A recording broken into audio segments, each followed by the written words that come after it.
سے ہوائے کشت وفا مٹ گئی کہ وہاں، دل سے ہوائے کشت وفا مٹ گئی کہ وہاں، حاصل سوائے حسرت حاصل نہیں رہا۔ السلام علیکم ناظرین، اس غزل کا جو کہ اس وقت چل رہی ہے، عرض نیاز عشق کے قابل نہیں رہا، 7واں شعر لے کر آپ کی خدمت میں حاضر ہوں۔ اس سے متصل باقی تمام ویڈیوز موجود ہیں، جو احباب پوری غزل کو دیکھنا سننا چاہیں وہ اس سے متصل ویڈیو کو دیکھ سکتے ہیں۔ چنانچہ چاہیں بلا تاخیر شعر کی جو ہے تفہیم و توضیح کی طرف بڑھتے ہیں۔ تو شعر ہے کہ دل سے ہوائے کشت وفا مٹ گئی کہ وہاں، یہ پہلا مصرع ہے۔ تو آئیں پہلے اس سارے شعر کے اندر جو مشکل الفاظ کہہ رہے ہیں آپ ان کا ایک جائزہ لے لیتے ہیں۔ سب سے پہلے تو اس میں لفظ آ رہا ہے ہوائے۔ یہاں ایک بات بڑی اہم بات عام ناظرین کے لیے، خواص کے لیے تو نہیں لیکن عوام کے لیے یہ بہت اہم بات ہے کہ ہوا جو ہے ایک عربی کا ہوتا ہے اور ایک فارسی کا ہوتا ہے۔ ہم عام طور پر جو ہوا کا لفظ بولتے ہیں کہ آج ہوا چل رہی ہے، ہوا جو ہے وہ تھمی ہوئی ہے، تو یہ لفظ جو ہے یہ فارسی کا لفظ ہے، ٹھیک۔ جبکہ عربی کا جو ہوا ہے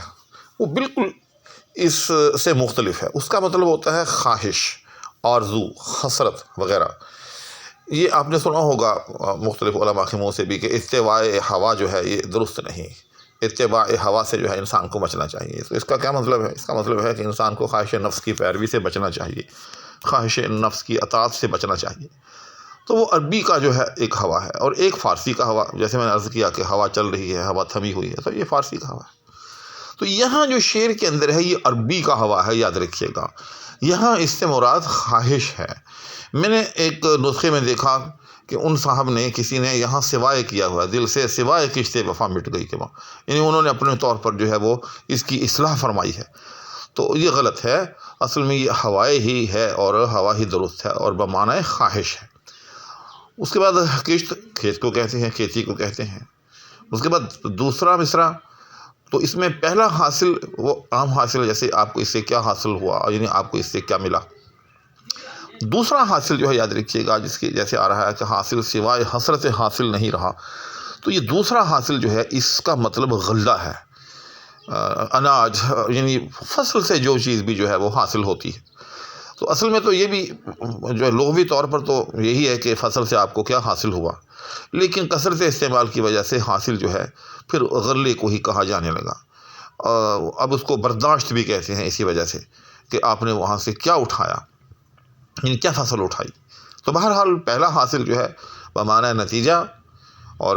دوسرا حاصل جو ہے بمعنی غلہ یا اناج کے۔ اس لفظی تفہیم کے بعد اب ہم اس کی جو ہے معنوی تفہیم وہ کی لیتے ہیں۔ تو عربی کہتا ہے کہ دل سے ہوائے کشت وفا مٹ گئی کہ وہاں، یعنی غالب جو ہے وفا کا بہت چاہنے والا تھا، بہت وفا شعار تھا۔ اور کھیتی کا کیا مطلب ہوتا ہے؟ کھیتی کے ساتھ دو کنسیپٹ وابستہ ہوتے ہیں، یاد رکھیے گا۔ ایک تو یہ ہے کہ جو کھیتی جو ہوتی ہے وہ بڑھتی ہے، انسان اس کی رکھوالی کرتا ہے اور اس کو پھلتا پھولتا دیکھنا چاہتا ہے۔ دوسرا پھر یہ ہے کہ اس کھیتی کا جو حاصل ہے، یعنی اس کھیتی سے جو اس کو چیز حاصل ہونے والی ہے، یعنی اناج، غلہ، جو بھی اس کھیتی کا وہ ثمر اور پھل، اس کے حصول کے لیے وہ کوشاں ہوتا ہے۔ تو بعین ہی دونوں چیزیں جو ہیں وہ یہاں بھی ہیں۔ وہ ایسے کہ مرزا غالب جو ہے وہ وفا شعار ہے، چنانچہ مرزا غالب جو ہے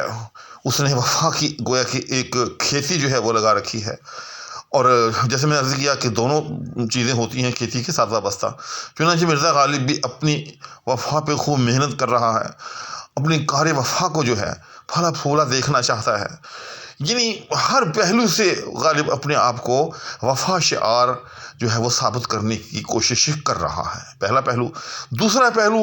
کہ پھر اس سے حاصل کیا ہوگا، اس سے حاصل کیا ہوگا، اس سے حاصل جیسے وہ کہتے ہیں دل کو دل سے راہ ہوتی ہے، یا وفا کے بدلے وفا۔ ایک فطری سی بات ہے کہ آپ اگر کسی سے وفا کرتے ہیں تو کیوں کرتے ہیں؟ اسی لیے کرتے ہیں کہ بدلے میں وہ بھی جو ہے آپ سے وفا کرے، یہ اس کا نتیجہ ہے اور اس کا حاصل ہے۔ لیکن ہوا کیا؟ غالب نے جو ہے یہ دونوں باتیں جو ہے کی، یعنی جو کھیت وفا کا لگایا تھا غالب نے اس کو خوب سینچا، خوب جو ہے اس کی آبیاری کی، اور پھر جیسے میں نے عرض کیا کہ نتیجے کے طور پر غالب نے اپنے محبوب سے جو ہے وفا کی توقع اور وفا کی تمنا بھی رکھی، لیکن ہوا کیا؟ ہوا یہ کہ غالب کو کچھ ہاتھ نہ آیا، یعنی غالب یک طرفہ وفا کر کر کے تھک گیا، لیکن آگے سے وفا کے بجائے جفا۔ جی ہاں، تو اس کے بعد جب غالب تھک گیا، یعنی مسلسل غالب کی طرف سے وفا اور محبوب کی طرف سے جفا، جب یہ عمل جو ہے ہوتا رہا تو پھر غالب نے جو ہے تنگ آ کر کہا یہ شعر کہ دل سے ہوائے کشت وفا مٹ گئی کہ وہاں، کہ اب دل میں سے وہ جو ایک میں نے وفا شعاری کا جذبہ تھا میرے دل میں، اب میں نے وہ دل سے نکال دیا۔ میں نے اس کھیت کو اب سینچنا، اس کھیت کی رکھوالی، اس کھیت کی دیکھ بھال چھوڑ دی ہے، بلکہ اب ہوائے کشت وفا، وفا کے کھیت کی خواہش، وفا کے کھیت کی تمنا، یعنی اس میں ایک لفظ اور محذوف بھی ڈالنا پڑے گا، یعنی وفا کے کھیت کو پھلتے پھولتے دیکھنے کی تمنا، وفا کے کھیت سے کچھ حاصل ہونے کی تمنا،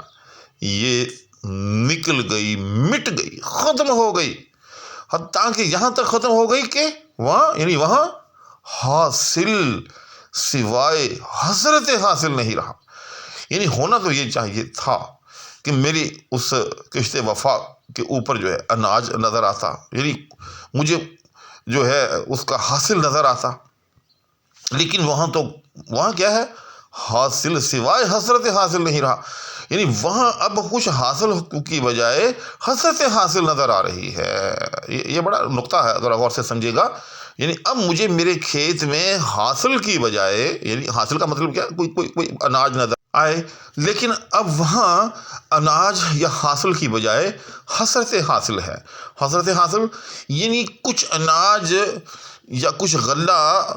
وہاں اگے جانے کی حسرت ہے، یعنی اب میں اسی کھیت کے پاس جب جاتا ہوں، یعنی وہ جو میں نے کشت وفا جو بڑی حسرتوں کے ساتھ میں نے کاشت کی تھی، جس کی میں نے بڑی آبیاری کی تھی، جس کو میں نے بڑا وقت دیا تھا، تو اب جب میں وہاں جا کر اس کو دیکھتا ہوں تو مجھے وہ ویران نظر آتی ہے، مجھے وہ کھیت میں کوئی غلہ یا کوئی مطلب یہ کہ اناج یا اس کھیت میں کوئی چیز اگی ہوئی جو ہے نظر نہیں آتی، بلکہ وہاں مجھے کیا نظر آتا ہے؟ حسرت حاصل، یعنی اناج کی حسرت ہے۔ اب ذرا دوسرا مصرع جو ہے مکمل کر کے سمجھ لیں کہ حاصل سوائے حسرت حاصل نہیں رہا، یعنی مجھے اب اس کھیت سے، اس کشت وفا سے کچھ حاصل نہیں ہوا سوائے ایک حسرت کے کہ کاش یہ کھیت جو ہے پھلتا پھولتا، کاش اس کھیت پر بھی جو ہے اناج لگتا۔ الغرض غالب نے جو ہے اس شعر میں بڑی شدت کے ساتھ اور بڑی خوبصورتی کے ساتھ اپنے محبوب کی بے وفائی کا تذکرہ کیا، اور میں سمجھتا ہوں لفظ کشت سے جو ہے اس میں غالب نے اپنی وفا شعاری کا تذکرہ کیا، کہ جس طرح سے کوئی آدمی، جیسے میں نے پہلے عرض کیا کہ کھیت کو جب کوئی آدمی کاشت کرتا ہے تو ذرا اندازہ لگائیں کہ پہلے اس کی مٹی کو جو ہے وہ کھوتا ہے، پھر اس کو وہ ہموار کرتا ہے، پھر اس میں بیج بوتا ہے، پھر اس کو جو ہے وہ پانی دیتا ہے، پھر اس کی جو ہے وہ دیکھ بھال بھی رکھتا ہے، تو اتنے سارے مرحلے جو ہیں وہ طے کرتا ہے۔ الغرض وہ دن رات جو ہے اس کھیت میں لگا رہتا ہے،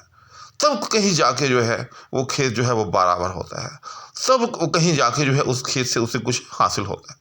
تو اس طرح سے غالب نے جب یہ لفظ کشت استعمال کیا تو غالب نے اپنی ایک پوری ہسٹری بیان کر دی کہ میں نے تو جان کھپا دی تھی اس ستمگر پر، لیکن اس ستمگر نے میری وفا کا جو ہے آگے سے کیا جواب دیا؟ جفا کے ساتھ جواب دیا، وہ جو وفا کے بدلے میں جفا جو ہے وہ ملی۔ تو امید ہے کہ اس گفتگو کے بعد اس شعر کا کوئی گوشہ جو ہے وہ مخفی نہیں رہا ہوگا، اور میں آج اس ارادے کے ساتھ یہ ویڈیو بنا رہا تھا کہ آج غزل مکمل کر دوں گا۔ دوسرا شعر جو کہ اس غزل کا آخری شعر ہے اور مقطع بھی ہے، وہ بھی آج آپ کے سامنے پیش کر دوں گا اپنی تفہیم اور توضیح کے ساتھ، لیکن میں دیکھ رہا ہوں کہ ویڈیو جو ہے وہ طویل سے طویل تر ہوتی چلی جا رہی ہے، تو اس طرح سے اس شعر کی جو تفہیم ہے وہ یوں سمجھیں کہ تشنہ لبی کا شکار ہو جائے گی، اس کے کچھ نہ کچھ گوشے جو ہیں وہ توضیح طلب رہ جائے گی، اور میرا دل نہیں مانتا، سچی بات یہ ہے کہ جب تک میں اپنے سے ہی شعر کو مکمل طور پر واضح نہ کر سکوں یا کر لوں، اس وقت تک میرا دل جو ہے نا اگلی ویڈیو یا اگلے شعر کی طرف بڑھنے کے لیے تیار نہیں ہوتا۔ کچھ اب آپ نے مجھے کہا بھی ہے کہ آپ ایک ویڈیو کے اندر جو ہے پوری غزل مکمل کیا کریں، لیکن بس میں کیا کروں، پھر آگے سے آگے چیزیں جو ہے نظر آتی رہتی ہیں، بات سے بات نکلتی رہتی ہے، پھر لطف نہیں رہتا، کیونکہ سینکڑوں شروع موجود ہیں اور یوٹیوب کے اوپر بھی سینکڑوں ویڈیوز موجود ہیں، تو کچھ انفرادیت بھی تو ہونی چاہیے نا، ورنہ کیا ضرورت ہے۔ اب اسی کے ساتھ آپ سے اجازت چاہوں گا، اللہ حافظ۔